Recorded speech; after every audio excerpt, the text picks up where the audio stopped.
chez les mammifères, il y a deux types d'estomac. Il y a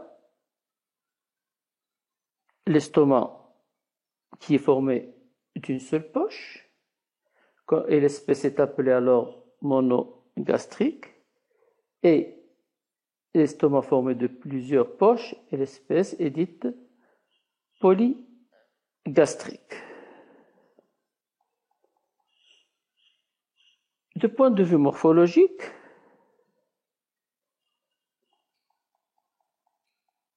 on va commencer par les monogastriques. Un exemple des monogastriques, c'est l'homme, le chien, le lapin, etc. L'estomac des monogastriques est une poche en forme de J majuscule. Lorsqu'il est plein, il est situé à gauche de la cavité abdominale, cachée en partie par le foie et le diaphragme. Elle a une longueur d'environ 25 cm et d'un diamètre qui varie selon la nourriture qu'il contient. Sa face latérale est convexe et sa face, elle est nommée la grande courbure, et sa face médiale est concave, elle est appelée la petite courbure.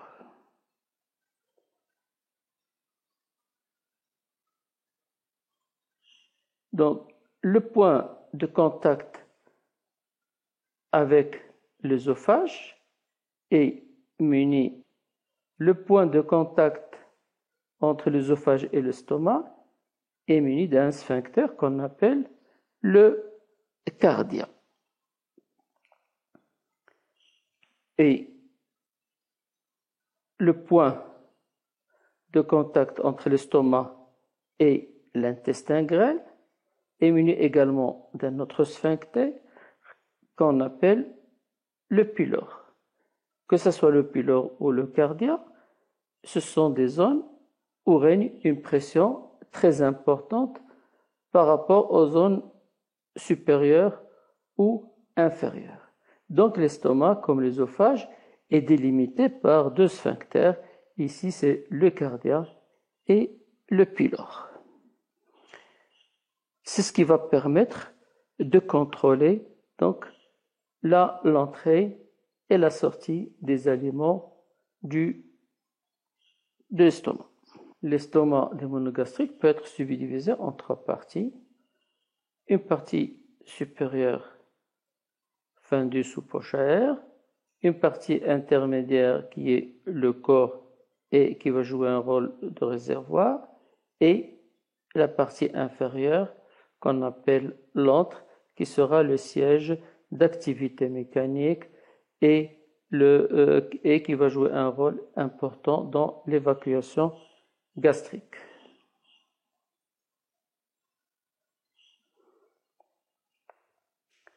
L'estomac des polygastriques est constitué par 4 poches.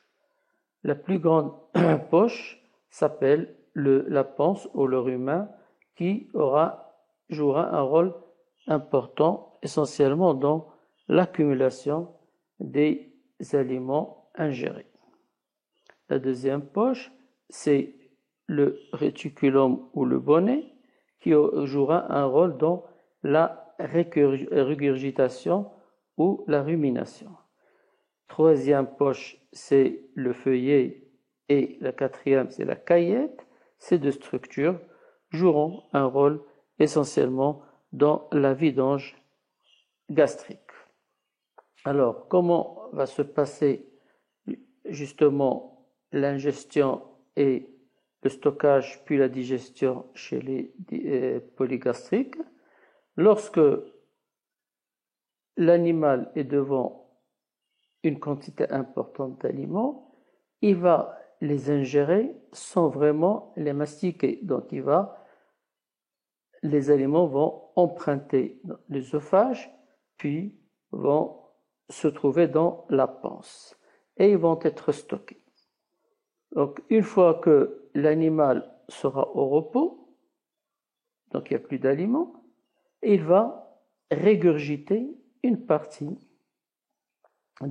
du contenu de la panse qui va remonter vers la bouche pour qu'il soit bien mastiqué, insalivé, etc. Et puis, il va être réavalé et prendra un autre chemin qui est le feuillet et la caillette pour être vidangé vers l'intestin grêle.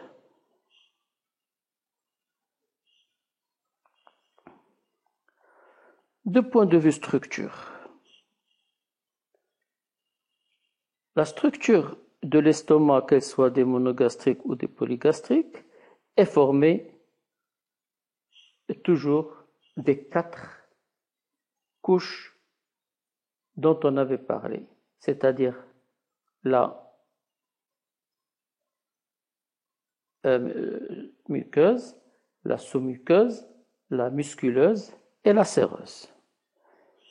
Au niveau de l'estomac, nous trouvons 3 couches musculaires au niveau de la musculeuse, en plus de la muqueuse et de la sous-muqueuse. Souvenez-vous, au niveau de l'œsophage, nous avons vu 2 couches musculaires, une couche musculaire longitudinale externe et une couche circulaire interne.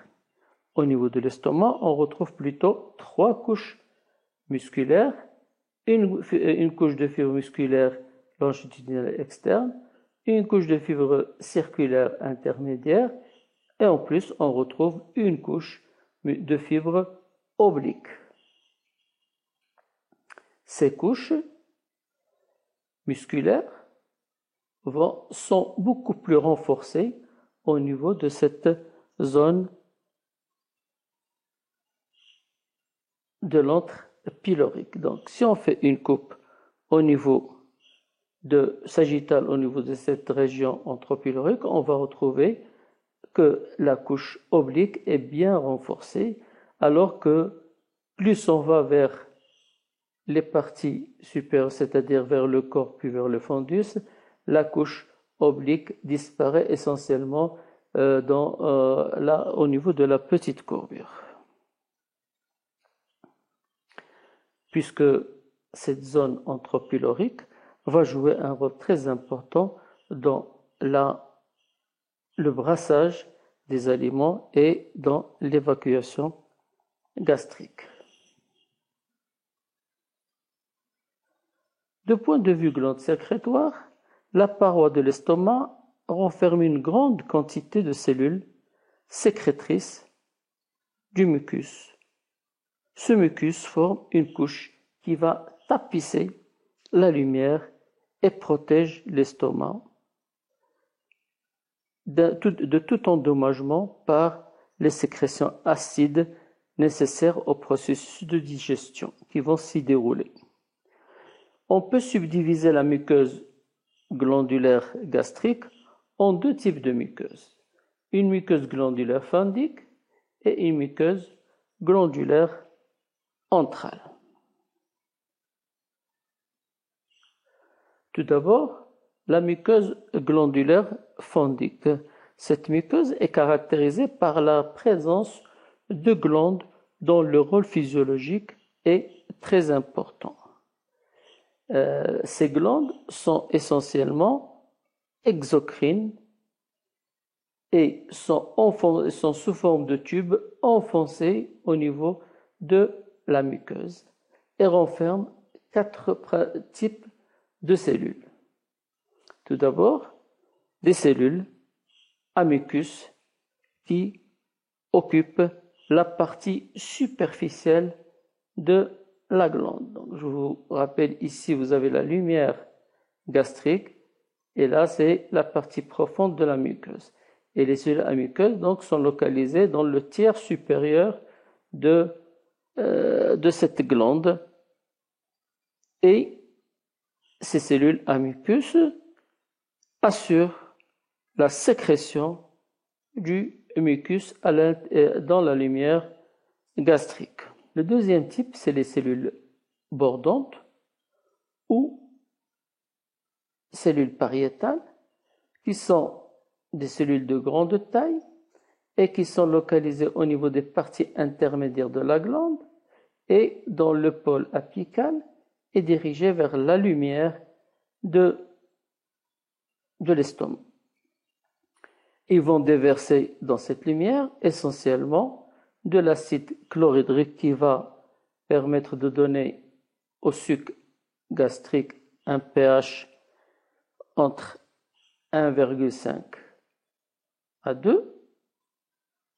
Il va également déverser une grande part de l'eau et des électrolytes du suc gastrique, ainsi qu'un facteur important qui est le facteur intrinsèque indispensable à l'absorption de la vitamine B12 dans l'intestin grêle.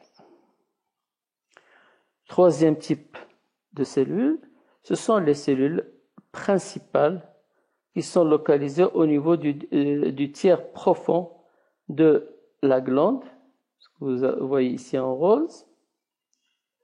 Ces cellules élaborent principalement des proenzymes qui sont les pepsinogènes 1 et 2 qui sont sous la forme inactive et qui vont par la suite s'activer et pour donner sous l'action du pH les pepsines qui vont débuter la digestion des protéines.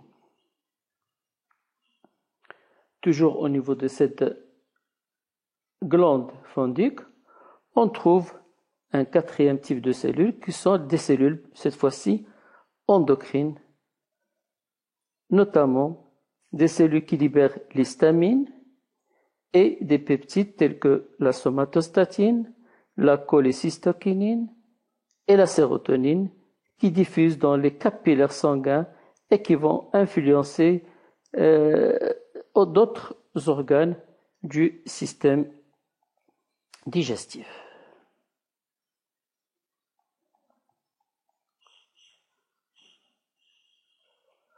En ce qui concerne la muqueuse glandulaire antrale, elle est également formée par des glandes qui sont enfoncées dans la sous-muqueuse et qui contiennent deux types de cellules. Des cellules à mucus qui tapissent la plus grande partie de la glande et qui sécrètent une quantité importante du mucus qui va renforcer la protection de la paroi de l'estomac. Et elle contient également des cellules de type endocrine et qui sécrètent une partie importante de la gastrine, dont nous verrons le rôle par la suite.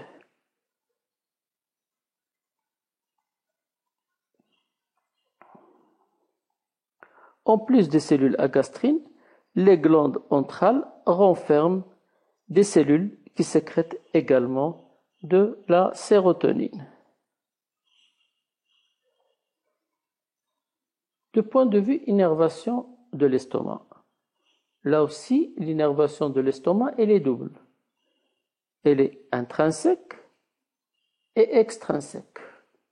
L'innervation intrinsèque est identique à celle de l'œsophage, c'est-à-dire formée par les ganglions intramuraux, que ce soit au niveau myentérique ou sous-muqueux, comme nous l'avons déjà décrit auparavant.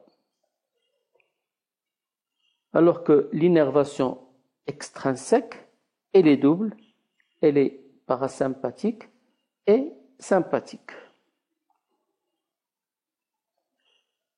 L'innervation parasympathique de l'estomac est assurée par les nerfs vagues.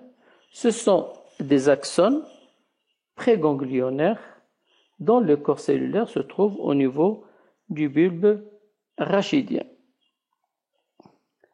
Les nerfs vagues droit et gauche, après un trajet cervical, pénètrent au niveau de la cavité thoracique, longent l'œsophage et aboutissent à l'estomac. Les fibres vagales motrices, c'est-à-dire efférentes, sont cholinergiques, comme nous l'avons déjà vu, et font synapse avec les neurones postganglionnaires cholinergiques ou non cholinergiques, non adrénergiques des plexus intramuraux. Ces derniers, c'est-à-dire les plexus, innervent directement les fibres musculaires lisses et les cellules sécrétrices. La sensibilité gastrique est véhiculée par des neurones sensitifs vagaux. Donc là, on parle de la sensibilité, c'est-à-dire de la voie afférente. Elle est véhiculée par des fibres sensitives dont les corps cellulaires sont situés au niveau du ganglion plexiforme. Le ganglion plexiforme est un ganglion qui se trouve en dehors du cerveau. Il longe la carotide au niveau du cou.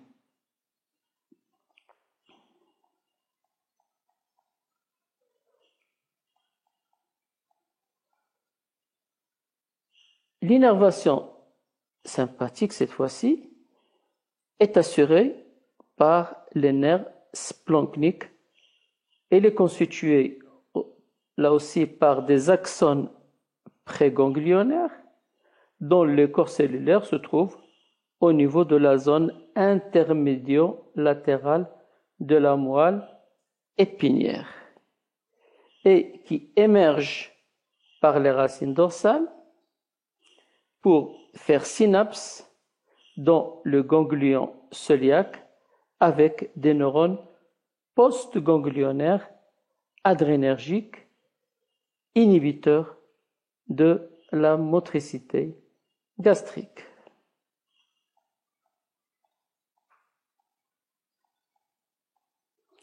Une partie de la sensibilité de l'estomac est véhiculée par des fibres sensitives splanchniques qui ont leur corps cellulaire dans le ganglion spinal, comme vous le voyez ici sur cette figure.